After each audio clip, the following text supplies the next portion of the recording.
So hello guys, welcome to be well Vigyan. मैं प्रतीक शर्मा। तो भैया हमारा आज यहाँ पर बिल्कुल नया टॉपिक जो है बिल्कुल नए सब्जेक्ट के साथ स्टार्ट होगा, legal ethics and court craft. ठीक है जी, आज का टॉपिक रहेगा इसके अंदर लीगल एथिक्स। कि भैया लीगल जो सब्जेक्ट का नाम है ना, वही टॉपिक है आज का, लीगल एथिक्स होते क्या हैं। तो इंट्रोडक्शन पार्ट से जो है स्टार्ट करते हैं, ताकि तुम्हारा आंसर भी जो है फटाफट से ऐसे फ्रेम होता जाए। जो मैं बोलता हूँ भैया फटाफट से जो है इसको शॉर्ट नोट्स में लिखते जाओ। तो इंट्रोडक्शन से स्टार्ट करते हैं पहले आंसर को। ठीक है जी, इंट्रोडक्शन में कह रहा है legal profession unlike other profession which are generally taken up with the sole object of earning money is a profession of high dignity. तो लीगल प्रोफेशन अदर प्रोफेशंस की तरह पैसा कमाना तो है ही, उसके साथ साथ हाई डिग्निटी वाला प्रोफेशन भी है। So an advocate has got some moral obligation towards his client, court and at the same time towards the society in general. तो एडवोकेट का जो है बेसिकली उसके कुछ मॉरल ऑब्लिगेशंस होती हैं towards the client, towards the society. इन सबको जो है इंडिविजुअल जो मैं बोल रहा हूँ टूवर्ड्स द क्लाइंट, टूवर्ड्स, इन सबको जो है अलग से हम एक वीडियो के अंदर डिटेल में समझेंगे। So he shall always strive to assist the bench in the enforcement of law of land, law of the land, कुछ भी कह लो इसको। तो वही चीज़ होगी जो एडवोकेट्स का काम होता है, बेसिकली लॉ को एनफोर्स कराने में हेल्प करना होता है बेसिकली जज को। ठीक है जी। So an advocate is under an obligation to uphold the rule of law and ensure that the public justice system is able to function at its full potential. तो लॉयर का बेसिकली यही काम होता है कि भैया उसकी जो ऑब्लिगेशन है कि वो लॉ को सही तरीके से अप्लाई करवाए, मतलब जस्टिस दिलवाए बेसिकली, और able to function and the justice system is able to function at its full potential. अब इसके अंदर ना, इस सब्जेक्ट के अंदर ना मैं आपको बताऊं, जो मेन टॉपिक है वो है standards of profession conduct and etiquette. BCI के जो होता है, बार काउंसिल ऑफ इंडिया के जो कुछ रूल्स लगे हुए हैं इसके अंदर, तो वो रूल्स एक बार मैं डिस्कस कर लेता हूँ आपके साथ। अब यार मुझे ना ये नहीं पता कि ये क्वेश्चन आएगा नहीं आएगा तुम्हारे एग्जाम में जो मुझे पता, मैं सच बताऊं, मुझे नहीं पता ये क्वेश्चन किस तरीके से फ्रेम होगा। अब यार इसके अंदर ना मैं आपको बताऊं तो कितने रूल्स हैं इसके अंदर ना, लगभग 32, 33, 34 में, मतलब यार पता नहीं कितने रूल्स हैं इसमें। तो 50 मैंने जो मेन लिखे होंगे वो कितने लिखे हैं यहाँ पर, रुको, मैंने फिलहाल तो 52 रूल्स हैं इसमें मेरे ख्याल से। तो उसके अंदर 49 तक तो लिखे ही हैं। मतलब वही है कि यार अब देखो 50-60 रूल हैं इसके अंदर, 50-52 रूल, 52 रूल्स। अब मैं ये समझ नहीं पा रहा हूँ कि इस क्वेश्चन को वो कैसे पूछेगा। मतलब सीधा ही पूछेगा कि सारे रूल्स लिखो, या हो सकता है कोई एक रूल को बोल दे कि भाई लिखो शॉर्ट नोट में, या कह दे कि ये टॉपिक जो है किन किन रूल्स में कवर हो रहा है। इस तरीके से क्वेश्चन बन सकता है। तो अब यार एक बार तुम लोग समझ लो इसको, इस टॉपिक को, तो मेरे ख्याल से तुम्हें आसानी हो जाएगी अगर वो किस तरीके से क्वेश्चन पूछ सकता है। मैं एग्जैक्टली मुझे समझ नहीं आ रही क्वेश्चन किस तरीके से पूछा जाएगा, है ना। तो बीसीआई के अंदर सेक्शन 49 के 1 के सी के अंदर एडवोकेट एक्ट 1961 के अंदर कुछ रूल्स हैं। क्या है जी, कह रहे हैं सेक्शन 1 के अंदर पहली बात तो ये कह रहे हैं ड्यूटी टू द कोर्ट। ठीक है, अब इस तरीके से ना ये पूछ सकता है, वो जो मुझे समझ आ रहा है, जैसे इस सेक्शन में ड्यूटी टू द कोर्ट के अंदर बताओ क्या बताया गया, तो उसके अंदर तुम रूल 1 से 10 तक पूरा लिखोगे, जो अभी बताऊंगा मैं, रूल 1 से 10 क्या है। तो हो सकता है define what is under section of ये एडवोकेट्स एक्ट बीसीआई, इस तरीके से कुछ बना सकता है क्वेश्चन। तो उसके अंदर तुम्हें रूल 1 से 10 तक, तो मतलब इन शॉर्ट तुम्हें 52 के 52 जितने भी रूल्स हैं वो सारे एक बार अपने बैक ऑफ द माइंड में रखने पड़ेंगे, है ना। तो चलो कोई नहीं, देखते हैं। Duty to the court rule 1 to 10 है। ठीक है जी, सेक्शन 1 है ड्यूटी टू द कोर्ट, इसके अंदर रूल 1 से 10 तक डिफाइन करा गया चीज़ों को। क्या है रूल 1, कह रहा है advocate shall conduct himself with dignity and self respect. बिल्कुल ठीक है जी।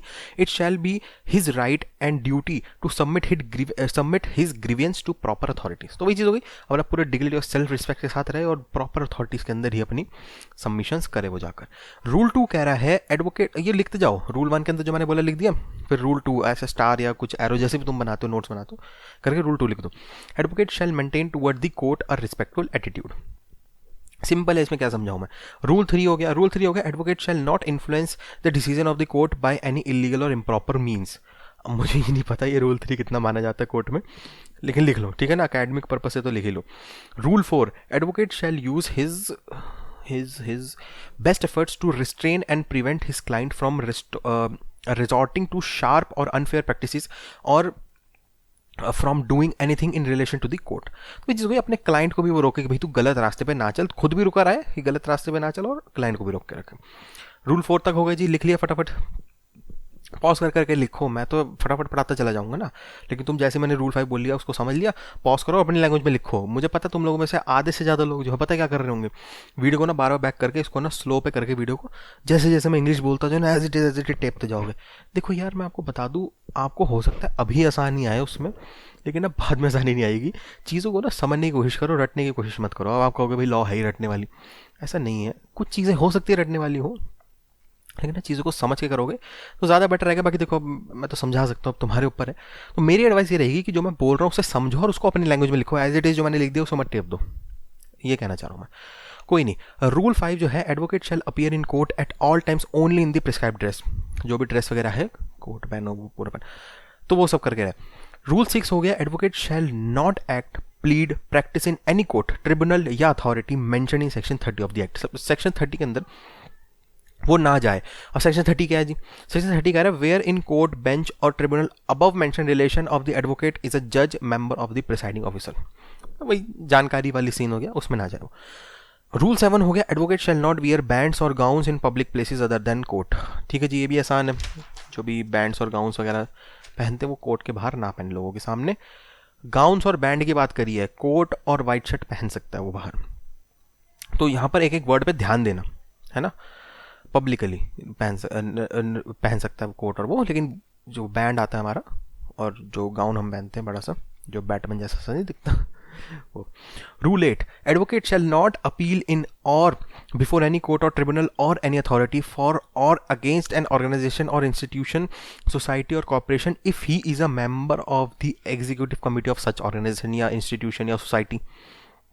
तो वो एडवोकेट अपील में नहीं जा सकता किसी भी कोर्ट के अंदर, उस किस चीज़ के, किसी भी ट्रिब्यूनल या कोर्ट के अंदर, अथॉरिटी के अंदर, किसके अगेंस्ट? उस ऑर्गेनाइजेशन या इंस्टीट्यूशन के अगेंस्ट या सोसाइटी के अगेंस्ट या कॉर्पोरेशन के अगेंस्ट जिसके अंदर वो खुद ही मेंबर हो। किस चीज़ का मेंबर हो? Executive committee of that society organisation हो सकता। ठीक है, समझने की कोशिश करो, उसके बाद अपने आप लिखो। ये नहीं कि वीडियो को बैक करके स्लो करके अपना एज इट इज, है ना। Rule 9, advocate should not act or plead in any manner in which he himself pecuniary interested। तो वहाँ पर वो ना जाए, केस ना लड़े जहाँ पर उसका खुद का पैसे का इंटरेस्ट हो। रूल 10 कह रहा है, advocate shall not stand as a surety और certify the soundness of surety for his client required for the purpose of any legal proceeding. तो वो एडवोकेट श्योरिटी नहीं बन सकता, ये कहना चाह रहा है। तो अब यहाँ पर हमारा हो गया रूल 10 तक, है ना।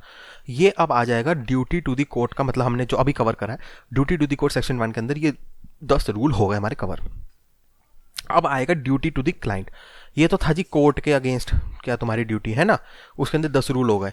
अब जो है ड्यूटी टू द क्लाइंट आएंगे, ये रूल 11 से जो है मैं सोच रहा हूँ, क्योंकि एक वीडियो में तुम लोग ना बोर हो लोगे।